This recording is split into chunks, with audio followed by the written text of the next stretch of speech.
오늘 저랑 이제 요한계시록 19번째 살펴보시는 시간입니다. 요한계시록 1장으로부터 3장까지는요, 실은 요한계시록의 서론이라고 얘기할 수 있어요. 어떻게 요한계시록이 쓰여지게 됐는지, 그리고 그것이 결국 누구에게 주시는 말씀인지가 실은 1장으로부터 3장까지 서론으로 등장을 하는 거죠. 그리고 오늘 저랑 읽으신 아까 4장으로부터 시작해서 16장까지가 실은 요한계시록의 본론, 핵심적인 내용입니다. 그래서 이 4장으로부터 16장까지의 본론의 내용에 들어가시면 악의 세력에 대한 하나님의 심판과 하나님의 백성을 위한 구속의 은혜가 설명되어져요. 그래서 결국은 악에 대한 심판과 하나님의 백성에 대한 구속이 어떤 자리로 나아가게 되냐면 교회가 승리하는 역사로 종결되어진다는 사실을 이제 마지막 부분에 확실히 하는 거죠. 그래서 저랑 이제 4장으로부터 16장 본론을 살펴보실 터인데, 제가 한번 예전에도 언급하며 말씀드렸듯이 요한계시록의 내용은 너무너무 치열한 논쟁이 돼요. 그래서 요한계시록의 내용을 너무 세심하게 풀려고 하다가는 실은 성경의 얘기와는 다른 얘기로 빠질 확률이 굉장히 큽니다. 아시는 것처럼 수많은 이단이 그런 짓을 했습니다. 그러니까 실은 성경 어디에서도 이해할 수 없는 한 문장을 붙들고 또는 한 단어를 붙들고 자신들의 생각을 막 추가해서 계시록에서 얘기하지도 않고 성경에서도 얘기하지 않는 내용들로 막 이 계시록을 지어내는 거예요. 절대로 그렇게 해석하면 안 돼요. 그래서 저랑 이 계시록을 살펴보실 때는 앞서도 제가 그러했던 것처럼 제가 정말 우리 성도들이 그래도 한 번은 꼼꼼하게 이해하셔야 되는 부분들은 제가 아주 꼼꼼하게 세심하게 다루고 넘어갈 거예요. 근데 오늘도 조금 이따가 얘기하겠습니다만 성경이 하나님의 보좌를 보석 같다라고 얘기를 하지 보석이라고 얘기를 하지 않거든요. 그리고 그 보석의 의미들을 성경이 다 설명하지 않아요. 그러니까 거기에 너무 집착해서 이상한 해석을 달면 계시록이 경고하는 것처럼 하나님의 말씀의 선을 넘어서는 거예요. 그래서 이전에도 제가 그랬던 것처럼 이제 4장으로부터 시작되는 본론의 내용들을 제가 어떻게 다룰 거냐면, 특별히 교회 사적으로 이단들이 교회를 많이 혼란스럽게 한 내용들은 제가 아주 엄밀하게 짚고 넘어갈 거예요. 그리고 성도들이 이 부분에 있어서 절대로 혼동하지 않아야 될 부분들은 제가 반드시 꼬집고 넘어갈 거예요. 그러나 그렇지 않은 부분이라면 세부적으로 살피는 동시에 계시록은 큰 그림에서 이해해야 바르게 이해하는 거거든요. 그러니까 말 그대로 한 본문에 너무 매몰하다가 전체적인 성경의 맥락을 이해하지 못하는 일이 없게 제가 그렇게 계속 앞으로도 하게 될 것입니다. 그래서 때로 한 본문을 가지고는 실은 몇 줄을 할 수도 있고요. 때로는 한 장을 하루에도 끝낼 수 있을 거예요. 그래서 어찌됐건 앞서 계속 설명드렸듯이 계시록은 이단들이 장난치는 성경이 아닙니다. 그리고 특별히 제가 많이 말씀드렸죠. 성도들이 계시록을 어려워하면 안 돼요. 왜 어렵냐 하면 계시록을 가까이 해보질 않아서 어려운 거예요. 그렇게 어려우시면 안 돼요. 계시록은 이 시대에 고난받는 교회에게 승리를 약속하는 영광스러운 말씀이란 말이에요. 어떻게 계시록의 말씀을 모르는데 성도가 그 하늘의 영광스러움을 바라보며 오늘 믿음으로 찬양하며 살겠냔 말이에요. 그래서 성도들은 계시록에 집중하셔야 된다니까요. 이단에게 이걸 뺏기는 사람들이 아니라 계시록의 말씀이 이런 내용이었구나. 그 계시록의 말씀으로 인해 위로를 받으며 그 위로 때문에 하루하루의 삶을 살아가는 성도들이 되셔야 되는 거예요. 그러니까 그런 관점에서 저랑 계시록을 지금 살펴보시는 거예요. 특별히 이제 4장으로부터 시작이 됐는데 앞서 말씀드렸던 것처럼 4장으로부터 16장이 본론인데 이 4장으로부터 16장 본론의 내용을 크게는 딱 두 가지로 딱 나눌 수 있어요. 4장과 5장, 6장으로부터 16장. 4장으로부터 5장까지는 하늘 보좌를 보게 해요. 그래서 4장, 5장에서 저랑 하늘 보좌를 확인하실 거예요. 그게 왜 중요한 줄 아세요? 4장, 5장에서 확인하는 하늘 보좌에서 이루어지는 일이 6장으로부터 16장까지의 모든 역사를 주관해요. 4장, 5장을 이해하면 6장에서 16장, 더 나아가 22장까지가 명쾌해요. 그런데 4장, 5장을 이해하지 못하면 6장으로부터 22장까지의 내용이 아무 이해도 되지 않거니와 무의미한 얘기가 돼버려요. 그래서 특별히 4장, 5장을 이해하는 것은 굉장히 중요해요. 더 나아가 4장, 5장도 나눌 수 있어요.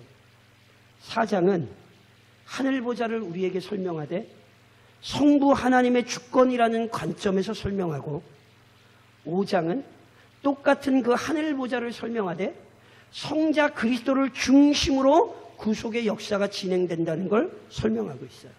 그래서 이런 사실을 근거로 저랑 이제 오늘 본문을 이제 살펴보시는 거예요. 자, 저랑 1절을 다시 한번 읽어보시겠어요? 1절을 같이 읽겠습니다. 자, 4장 1절 같이 읽습니다.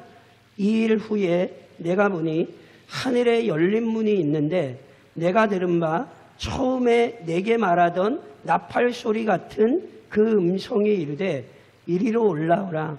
이후에 마땅히 일어날 일들을 내가 내게 보이리라 하시더라. 자, 절 보세요.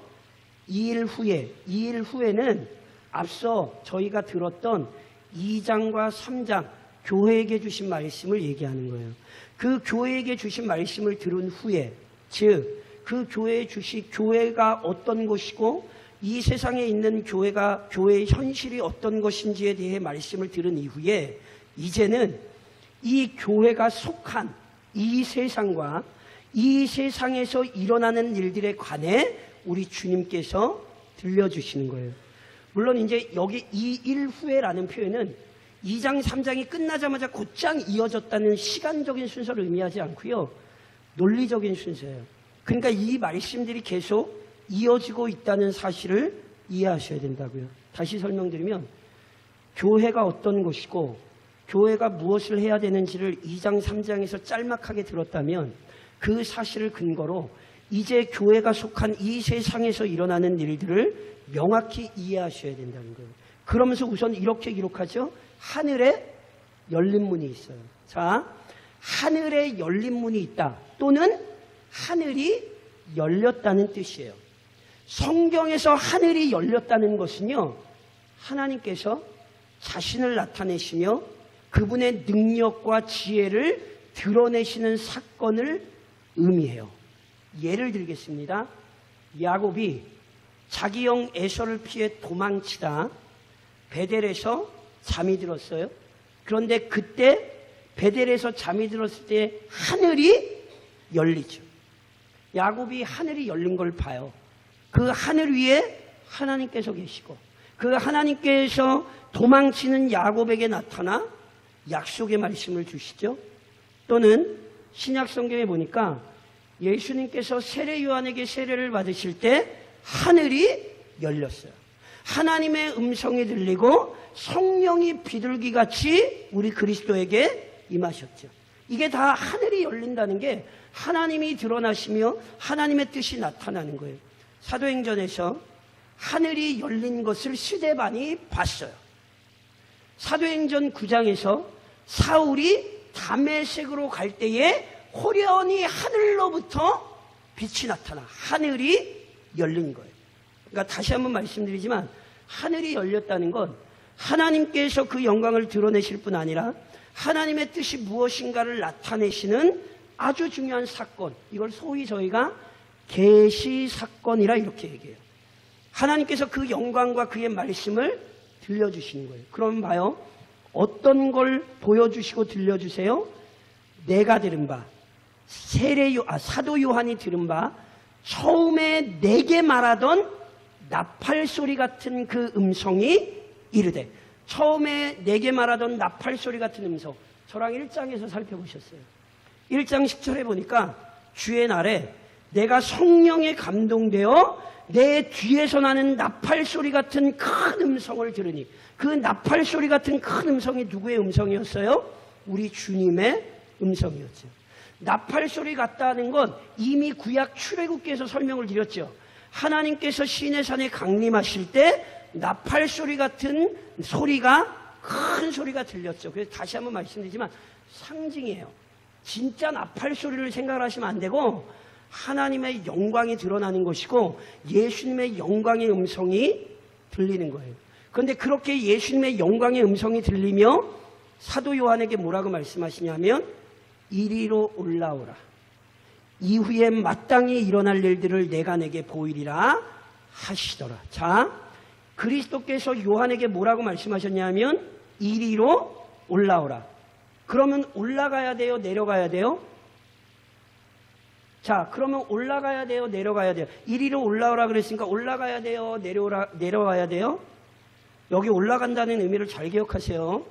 자꾸 계시받았다는 사람들이 자기가 꿈속에 내 몸이 하늘로 웅 하고 날아서 올라가. 그 이상한 사이비 같은 얘기에 속지 마세요. 이건 지금 물리적인 이동을 표현하는 게 아니에요. 이건 지금 물리적인 이동을 표현하는 게 아니라 하늘이 열리는 계시 사건으로서 이 땅의 사람들이 이해할 수 없는 하늘의 영광스러움을 경험하게 된다는 뜻이에요. 쉽게 설명드릴까요? 오전에 다메섹 도상에서 하늘로부터 빛이 나왔죠. 그래서 바울이 하늘로 쭉 하고 올라가서 하늘을 보고 내려왔어요? 아니죠. 하늘의 영광스러움을 이 땅에서 경험했죠. 뭐 이상한 사이비 책들에 자기가 막 하늘에 올라가고 뭘 속지 마세요. 이거 그런 얘기 아니에요. 요한의 몸이 움직였다는 얘기가 아니라 이 땅에 있던 사도 요한에게 하늘의 영광스러움이 밝히 드러났다는 거예요. 그래서 이 땅에서 마땅히 일어날 일들, 앞으로 이 땅의 구속의 역사가 어떻게 진행될지 우리 주님께서 환상으로 또는 때로 음성으로 들려주시는 거란 말이죠. 그러니까 이건 보세요. 이건 우리가 만들어내는 일이 아니라 하나님께서 그의 요한에게, 그의 사자에게 놀라운 역사를 일으키셔서 우리에게 이 말씀을 들려주시는 거예요. 그러니까 잘 들으세요. 이 일이 또 반복이 됩니까? 안 됩니까? 잘 들으세요. 사도 요한이 경험했던 하늘로 올라가라 그래서 우리가 하늘로 올라가는 일이 반복이 됩니까? 안 됩니까? 반복 안 됩니다. 자꾸 이런 거 꿈꾸지 마세요. 뭐가 막 그러지 마세요. 이미 사도 요한을 통하여 이 영광스러운 계시를 밝히셨어요. 지금은 계시의 시대가 아니라 조명의 시대예요. 기록된 계시의 말씀을 성령께서 우리 안에서 역사하사 깨닫게 하시는 시대라고요. 내가 꿈에 환상을 봤어. 그러지 마세요. 환상 봤으면 조용히 입 다물고 계세요. 대한예수교 장로회 합동측 교인들에게, 개혁신앙을 가진 교인들에게 이상한 얘기로 현혹하지 말고 조용히 입 다물고 계세요. 하나님께서 만일 정말로 그런 체험을 하셨으면 감사하고 신앙생활 혼자 똑바로 하세요. 그럼 말 같지도 않은 얘기로 자기의 신앙이 막 대단한 것처럼, 그리고 또는 자기는 놀라운 일을 스스로 경험할 수 있는 것처럼 그러지 마시라고요. 이것은 반복되는 체험이 아니에요. 이것은 이미 하나님께서 사도 요한에게 경험하게 하시고 그의 경험을 통하여 우리에게 성경에 기록하시고 듣게 하셨어요. 이걸로 족한 거예요. 오늘 우리는 몸이 하늘로 들어가는 게 아니라 이 기록된 계시의 말씀을 통해 똑같이 하늘의 영광스러움을 깨닫게 되는 거죠. 그게 기독교 신앙이에요. 자, 그래서 2절 보세요. 2절 같이 읽습니다. 2절. 내가 곧 성령에 감동되었더니 보라, 하늘의 보좌를 베풀었고 그 보좌 위에 앉으신 이가 있는데, 자, 요한 선생님이 그리스도의 음성을 들었을 뿐 아니라 뭐에 감동되셨어요? 성령에 감동되셨어요. 그러니까 철저히 성령께서 사도 요한을 사로잡으셔서 하나님의 계시를 받게 하는 거예요. 보세요. 인간의 능력으로 하나님의 계시를 받는 게 아니에요. 사도 요한이 우리보다 잘났기 때문에 이 계시들을 기록할 수 있었던 게 아니에요. 그리스도께서 말씀하시고 성령께서 사도 요한을 붙드셨기 때문에 비록 몸이 이 땅 가운데 있으나, 연약한 육신을 가지고 있으나 하늘의 영광스러운 뜻을 이해하게 되는 거라고요. 그리고 똑같이 우리에게 일어나는 건 오늘도 성령께서 우리 안에 계시기 때문에 그 성령께서 사도 요한 선생님을 통하여 기록된 이 계시의 말씀을 우리가 연구할 때에 그 놀라운 하나님의 뜻을 이해하고 받아들이고 믿고 따라가게 하시는 거예요. 다시 한번 말씀드리면 이게 오늘날 성령께서 우리를 인도하시는 방식이지, 자꾸 환상을 보려고 그러고 누가 봤다 그러고 뭘 보여준다는 등 속지 마시라고요. 그거 다 가짜예요. 그러면서 보세요. 성령에 감동되어 뭘 봐요?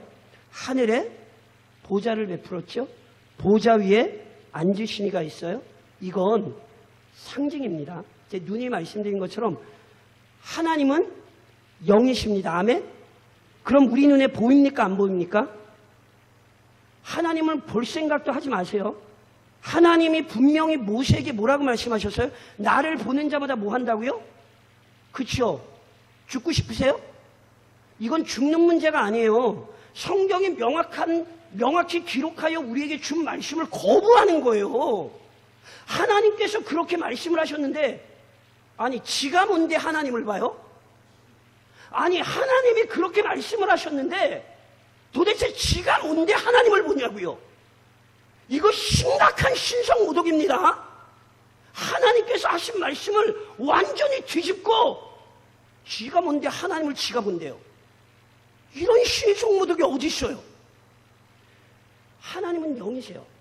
그러니까 보세요. 하늘에 보좌가 있고 하나님이 앉으셨다라는 건 눈으로 어떤 것을 실체를 보는 게 아니라 하나님의 영광스러운 통치를 우리가 이해할 수 있는 방식으로 성경이 이렇게 지금 풀어주는 거예요. 특별히 4장과 5장에는 보좌라는 말이 17번이나 나와요. 그러니까 이 환상의 지금 핵심은 뭐냐면 하나님께서 세상을 다스리신다. 하나님께서 세상을 통치하신다. 그 교리를 우리에게 가르치는 거라고요. 그러니까 자꾸 하늘에서 뭔가 보좌를 볼 생각을 하시면 안 되고, 맞아, 하나님은 살아계시고 지금도 하나님은 이 땅을 통치하고 계셔. 이 믿음을 가진 사람이 하늘 보좌를 본 거라고요. 이해하시겠어요? 눈에 뭐가 배는 게 아니라 하나님께서 만왕의 왕으로 온 세상을 통치하신다는 영광스러운 교리를 믿고 이해하고 따르는 사람들, 이 사람들이 오늘 하늘 보좌를 본 사람들이에요. 그러면 그 하늘 보좌가 구체적으로 어떻게 설명되냐면 3절, 저랑 3절을 같이 읽으시겠어요? 3절 같이 읽습니다. 앉으신 이의 모양이 벽옥과 홍보석 같고 또 무지개가 있어 보좌에 둘렸는데 그 모양이 녹보석 같더라. 자 보세요. 앉으신 이 하나님의 모양이 벽옥과 홍보석 같고 그랬어요. 벽옥과 홍보석이다 안 그랬어요. 만약에 하나님의 모양이 벽옥, 홍보석이다 이러면 하나님이 뭐가 되는 거예요? 하나님의 벽옥이고 하나님이 홍보석입니까? 그러니까 벽옥과 홍보석 같다 또는 녹보석 같다. 이게 무슨 뜻이냐면 이 벽옥, 홍보석, 녹보석을 다 자세하게 막 속성을 막 이렇게 하는, 그러실 필요 없어요. 보석은 우리가 아는 보석들 잘 아시는 것처럼 귀한 것이고 아름다운 거잖아요. 그러니까 하나님의 영광을 표현하되 우리가 하나님의 영광을 나타낼 수 있는 방식으로 가장 좋은 것, 가장 아름다운 것, 가장 영광스러운 분으로 성경은 이렇게 지금 표현을 해주는 거예요. 하늘에도 금이 값지다고 생각을 하시는 건, 아니 하늘에 올라가면 금이 값지겠어요? 아니 영원한 나라에 금이 뭐가 쓸모가 있어요. 그러니까 천국의 길이 금길이다 이걸 그래서 금을 많이 쌓아놔야 돼. 이거 진짜 어리석은 사람들이에요. 다시 한번 말씀드리지만 어떤 보석 같다라 그랬지 어떤 보석이다라고 얘기를 안 했다고요. 그러니까 하나님은 참 영광스러우신 분이고 하나님은 위대하신 분이구나. 이걸 지금 성경이 이런 표현으로 가르치는 거라고요. 그러면서 오히려 주목하셔야 될 건 그 보좌에 뭐가 있어요? 무지개가 보좌에 들렸어요. 무지개가 뭔지 기억하세요? 무지개 하면 뭐가 떠오르세요? 노아 홍수. 하나님께서 노아 홍수로 세상을 심판하시고 노아와 언약을 맺으시며 무지개를 언약의 징표로 주셨죠. 어떤 징표? 내가 다시는 물로 세상을 심판하지 않겠다. 이건 조금 다른 말로 얘기하면 하나님께서 지금도 온 자연 만물을 보호하신다는 뜻이에요. 그래서 보세요, 성도 여러분. 지금 물난리가 크게 난 것을 보면서도 이런 생각 하셔야 돼요. 왜 이 세상이 그런 자연재해로 인해 고통받죠? 이 세상 안에 죄가 들어왔기 때문에 그래요. 그걸 잊으시면 안 돼요. 하나님은 세상을 그렇게 창조하지 않으셨어요. 그런데 죄가 들어와서 인간만 병든 게 아니라 자연 만물이 로마서에서 얘기하는 것처럼 죄 아래 신음하고 있는 거예요. 그러니 이 땅에서 일어나는 그 자연 재앙들을 보시며 아, 이 세상에 죄가 있구나. 그걸 깨달으셔야 돼요. 그리고 보세요. 한순간이면 다 무너질 수 있어요. 그렇습니까? 안 그렇습니까? 보시잖아요. 한순간이면 인간이 만들어 놓은 뭐 지하차도 뭐 건물 빌딩 한순간이면 다 무너져요. 이해하세요? 그러니까 보세요. 자연재해면 한순간이면 다 무너질 수 있는데 한순간으로 다 안 무너지게 하나님이 보존하시는 거예요. 하나님이 만일 정말로 우리를 다 쓸어버리실 생각이었으면 그 자연 만물의 붕괴로 인하여 지금도 인류 살아있을 수 없어요. 그러니 오히려 그 자연재해를 보시면 뭘 떠올리셔야 되는지 아세요? 노아에게 무지개를 보여주셨던 하나님께서 지금도 이 세상을 자연재해로 다 쓸어버리시는 게 아니라 오히려 하나님이 보존하고 계시다. 하나님이 붙들어 주시기 때문에 오늘 우리가 그리고 이 세상이 보존된다. 그걸 아셔야 된다고. 그게 지금 요한이 보는 환상이에요. 무지개를 보면서 참 일도 많고 탈도 많은 이 세상이지만 그래도 여전히 하나님이 보존하고 계시다는 사실을 오늘 교회가 보게 하시는 거예요. 그리고 결국 이게 뭘 소망하게 하시는지 아세요? 예수님 재림하실 그날까지 이 땅의 자연재해는 안 끝나요. 인간의 과학이 발달한다고 해서 이 수해로부터 인간이 보호받을 것 같으세요? 착각하지 마세요. 지금도 자랑하는 그 모든 과학, 자신들이 쌓아왔던 어떤 능력, 비 한 번 오면 다 무너지잖아요. 그걸 보면서 인간의 과학이 우리를 보호할 거라고 생각하는 것처럼 어리석은 사람이 어디 있습니까? 보세요. 이 모든 만물은 반드시 새롭게 돼야 돼요. 예수의 재림이 아니면 이 세상 만물의 구속은 이루어지지 않아요. 이것이 무지개를 보며 배우는 성도들의 신앙이에요. 하나님 보좌에 무지개가 둘려있다는 그 진리를 보면서 지금도 죄 많은 이 세상, 그리고 죄 많은 이 세상을 하나님께서 지금도 보존하고 계시되 그리스도 예수의 재림과 함께 이 땅을 새롭게 하실 거다. 그 신앙을 갖는 게 무지개를 보는 거라고요. 눈 속에 뭐 이상한 환상을 보는 게 아니라 오늘도 성경의 진리 속에서 그 사실을 깨닫는 거예요. 근데 보세요. 그 영광스러운 하나님 보좌에 또 뭐가 있냐면 저랑 4절을 읽으실까요? 4절을 같이 읽겠습니다. 4절.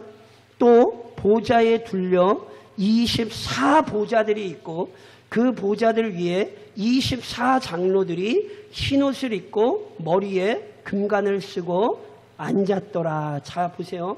하나님 보좌 주변에 또 보좌가 24개가 있어요. 그리고 그 보좌 위에 24장로가 흰옷을 입고 머리에 금관을 쓰고 앉아 있어요. 도대체 24장로가 어떤 사람들인가? 크게는 두 가지 견해가 있어요. 하나는 이 24장로들을 천상의 어떤 영적인 존재들로 이해를 하는 거예요.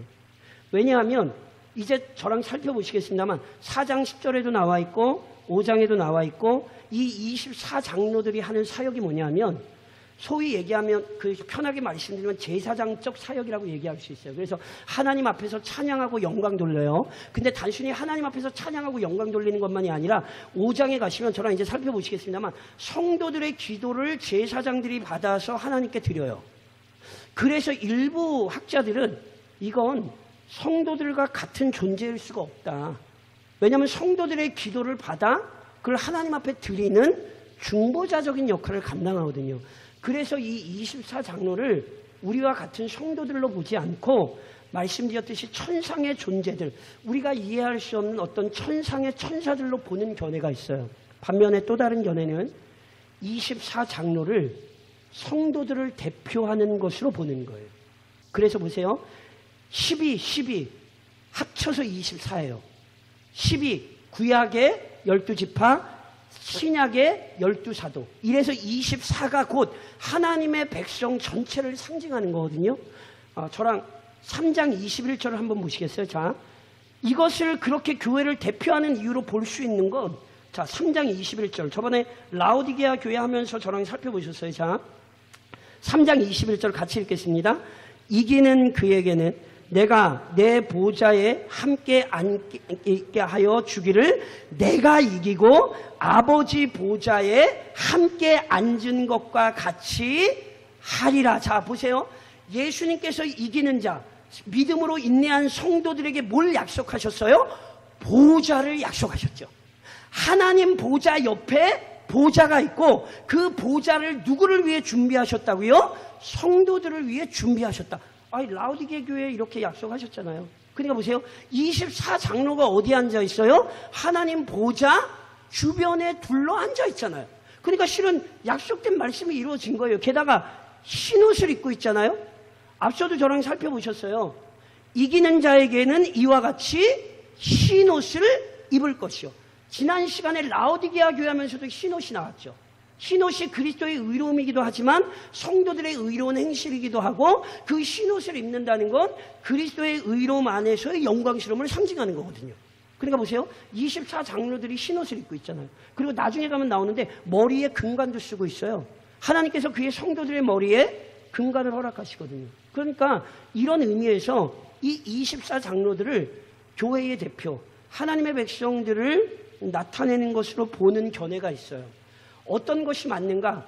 물론 누가 맞다라고 정확히 설명할 수는 없어요.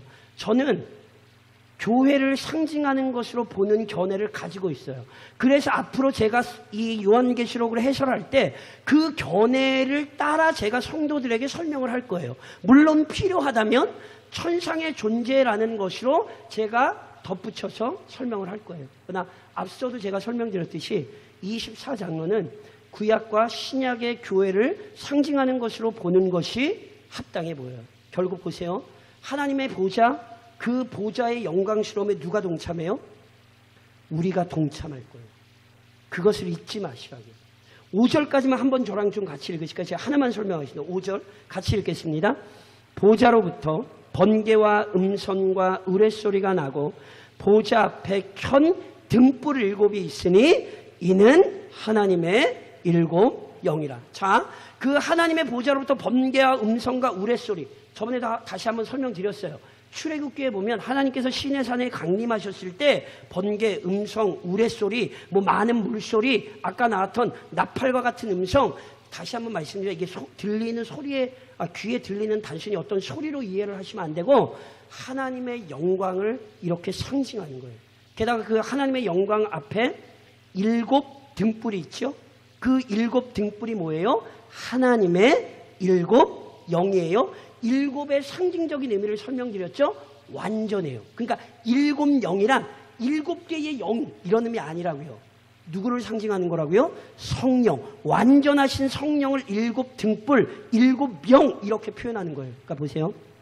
요한이 하늘 보좌를 봤는데 하나님께서 앉아 계실 뿐 아니라 실은 그 보좌로 올라오라 하셨던 우리 주님이 그 영광의 하늘에 계신 것이고, 그 보좌에 역시 누가 계세요?